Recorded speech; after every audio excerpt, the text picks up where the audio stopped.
the beginning of your mandate, you already talked about this. There was a major and probably the most important element of your presidency, the effects of the subprime crisis, Greece almost collapsing, and then later there were other countries being under siege. I just wanted you to tell us a bit more about, what were the major themes during your time? Where did you think that the European Council did its job really well? And are there maybe one or the other issues where you were a bit frustrated with what happened? Yeah. So the major theme, of course, was the Eurozone crisis. We'll not elaborate on that. It's very well known. It took us 2 years and a half. And after the June European Council of 2012, we decided on the banking union, which was a major step, and that allowed Mario Draghi to take unprecedented measures at the level of the European Central Bank. We did something unexpected, and he did in his institution also something that was without any precedent. So, and this was the turning point in the crisis. My second major theme was Ukraine. And we started at the level of the European Council at the end of 2013 with the uprising on Maidan Square, and then fleeing of the Ukrainian president, and the signing ultimately of the association agreement between the EU and Ukraine. So I was very much involved together with the Commission in the negotiations directly with the Ukrainian government and the Ukrainian president on this association agreement, including a free trade agreement. And we noticed from 1 month before the uprising Maidan, October 2013, that Yanukovych couldn't sign, that he was put under so much pressure of the Russians that he couldn't sign, although he negotiated his government with us, the association agreement. As I said, he had to flee. In the member states, not everybody was so happy with the association agreement, but ultimately we signed it in 2 stages. The political part of the association agreement and later on the free trade agreement. We did it in the room of the European Council, all the 28 signing it. And so we were fully aware, and especially President Barroso and myself, not everybody in the European Council, but we were fully aware of the geopolitical importance of this association agreement. And those who were hesitating and thinking, we have to accommodate with Putin, he will be there for a long time, and I understand all this. But the downing of that Malaysian airplane with 200 people was a game changer. And so after that, the day after, we started with economic sanctions and so on and so on. But so it took me, the last year of my mandate was completely devoted to the Ukrainian issue. Of course, with hindsight, we see how important it is. I had to deliver a speech a few days ago commemorating the 10th anniversary of the association agreement. I couldn't go to Kiev, but we did it online. But they attached major importance because it was the beginning of this strong friendship with the European Union. And we knew, even if it was only an association agreement, this is the first step that brings us, we don't know when, brings us to membership. We couldn't say that at that moment. The only thing I could say was the association agreement is not the last step in our cooperation. Yes. I couldn't go further because No. the member states were divided on the issue.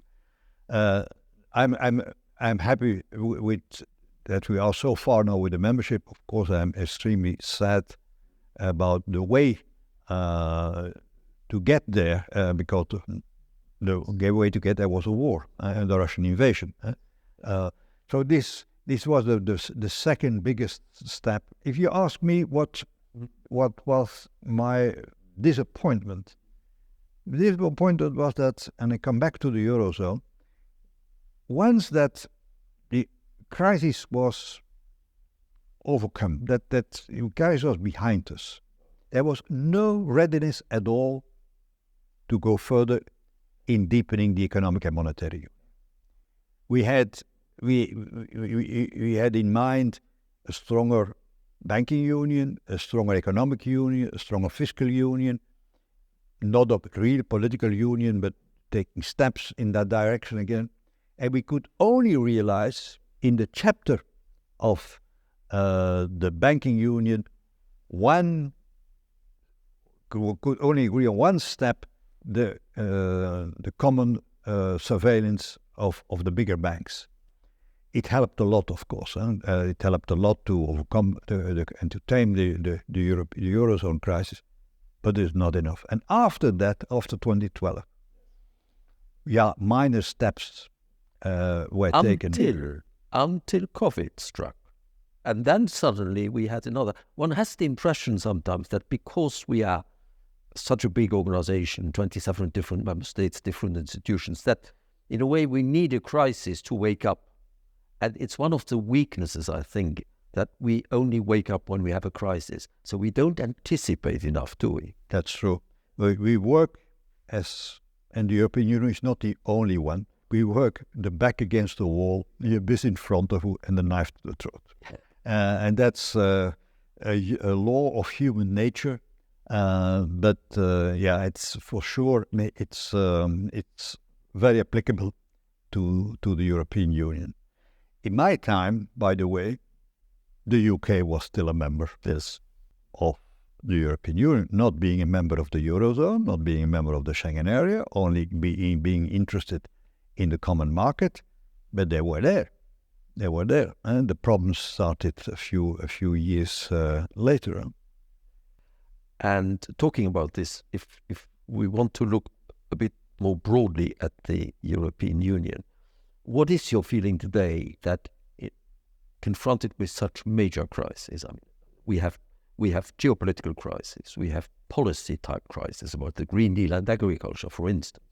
We have also societal problems, functioning of democracy and all of that. Do you think the EU has the right instruments, institutions and resources to tackle those issues? Or what should they do? I mean, we will have a new strategic agenda adopted by the European Council in June. What would be your key message to the present leaders of Europe? I don't want to give lessons, but for me, it's much more a matter of political determination, political will, vision, than a matter of institutions and rules. Of course, we have, when we have more members and that day will come, I hope so. So we have to change some of the rules. The rule of unanimity is one of the most obvious ones. But a lot can be done in the framework of the current treaties. I often say, if we need changes, we need changes in the treaties on very specific, important points. Rule of unanimity, enlarging or broadening the competencies of the union and so on. But we don't need a change of the treaties themselves. Why? Because it will divide the European Union.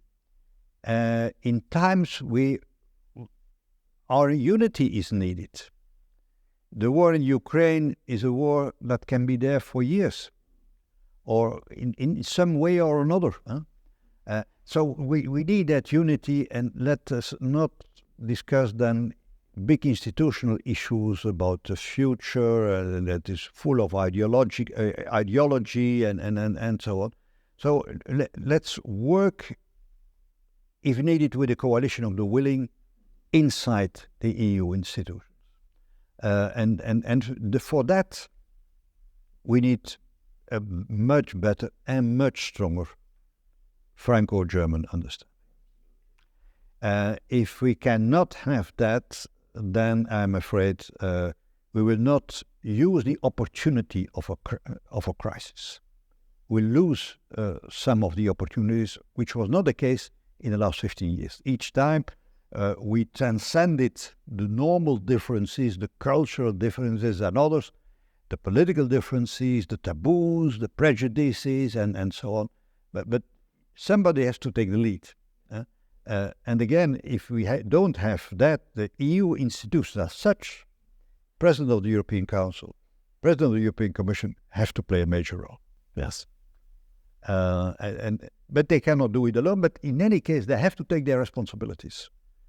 For me, it's much related. The future of Europe is much more related to political will, political courage, than the change of institution. A lot of elements can help, so to speak. A re-election of Trump. Then Trump is teaming up with Putin. You have to see things as they are. So if Ukraine has to survive, and the fate of Ukraine is linked to the fate of the European Union, we have to do much more also in the military field. Yes. And of course, as I said, the Ukrainian war itself is already in itself a challenge, even with Biden re-elected. So there are a number of occasions where more European cooperation and integration is needed.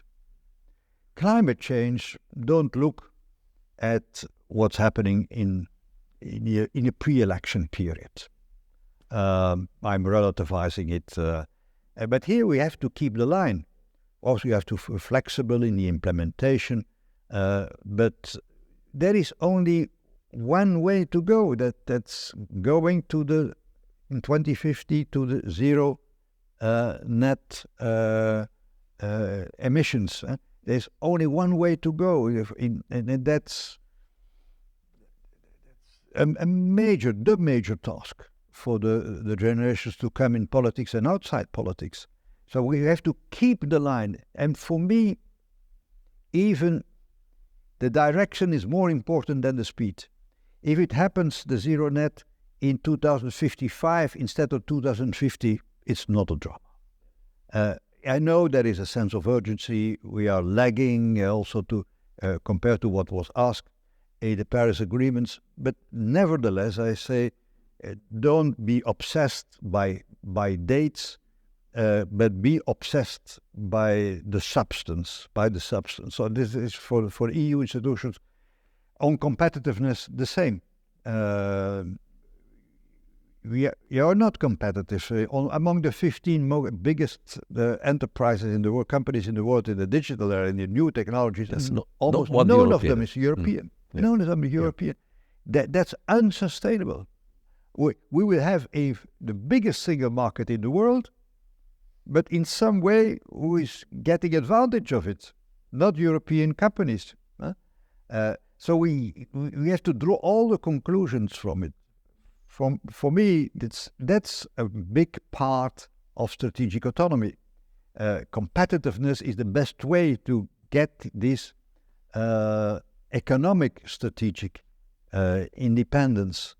So we know what to do. We know what to do. The agenda is clear. We don't know what the kind of circumstances in which the institutions have to work in, but we perfectly know what to do. And I hope that, as in the past, and that makes me hopeful, yes, by the way, that we find the energy, we find the compromises to get there. When I look to the past, I'm hopeful for the future. That's very encouraging way of ending our conversation. I still have one small question, but what you say about the what and the how is, for me, absolutely crucial in our system. It always seems to me that the what is relatively simple. We know what the challenges are. We know where we want to be. The point is, how do we do it while bringing along our citizens? And there, the role of the institutions, the President of the European Council, and the Commission is extremely important. But we cannot, unfortunately, develop this further. I think what you said already is a very nice way of framing the job of the present-day members of the European Council in June. My last question is, are you still in contact with the former colleagues in the European Council, and how closely do you follow the work of the present European Council? I follow it closely.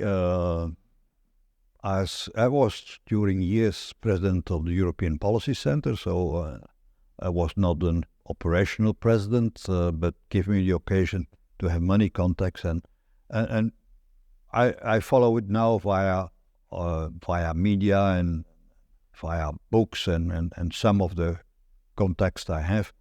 But with old colleagues, I have occasionally a contact. But that is not very particular for the European institutions. In Belgian politics, the major politicians of my own party, I don't know them. I don't know them. So when you leave politics, you leave. You leave. And in some way, it's a good thing. Because if they consult you, which I rarely did when I was in office, if you consult you, either they follow your advice, okay, all the better. But if they don't, you are frustrated. You are frustrated, and that the latter can happen much more frequently than the former. So no, good luck to all my successors. We did our job when we had the responsibilities, and I was happy that when I left, that people were satisfied with what I've done. I did my utmost, and that's it. We can't do more. We can't do more. I was not waiting for a call of what do you think, Herman, of that or that. I know what the laws of politics are nationally and European-wide. So I'm a happy retired president of the European Council. Those are very wise words, and I think I can say that you did your bit. Thank you very much for having talked to us so openly about your experience, a very important experience of 5 years as President of the European Council. This concludes today's Europe Chat. I hope you've enjoyed it. We will share with you in the future interviews conducted by our member institutes across Europe in the run-up to the event of 28th of May to commemorate the double anniversary. We will continue spreading interviews like that throughout the whole year 2024. So stay tuned in, and thank you very much.